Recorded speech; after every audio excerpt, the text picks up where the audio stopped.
to be before you long. I've got to preach in the morning, but I want to thank God for such a powerful conference. Have you been blessed on this week? If you were here at all this week and the Lord did anything for you, if He released anything to you, if He gave you something that you could hold on to, would you just give God some glory? Give Him some praise.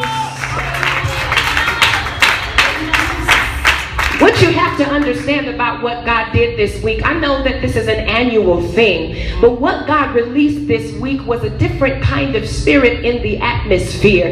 There's been a struggle, there's been a difficulty in breaking through into the supernatural realm, and on this week God ordained this conference in order to release something to you in the supernatural realm. I know you're looking at your neighbor and they look the same to you, but I wish you would turn to them and say, neighbor, you look real different after this week.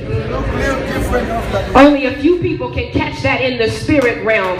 Because see, when God does something and releases something in the atmosphere, something happens and all things become new. The Bible says, behold, all things are passed away and all things are become new. And God has done some new things in the atmosphere this week.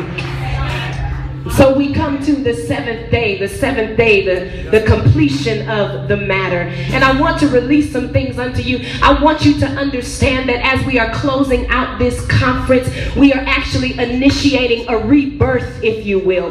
We're initiating something brand new, if you will.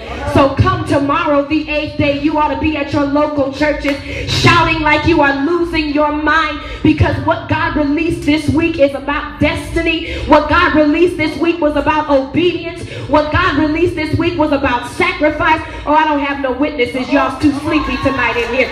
What God released was some financial breakthrough. I heard the man of God declare unto us that we would not die. The woman of God last night said all it was going to take was our obedience. Come on, we released the word over the house that you were stepping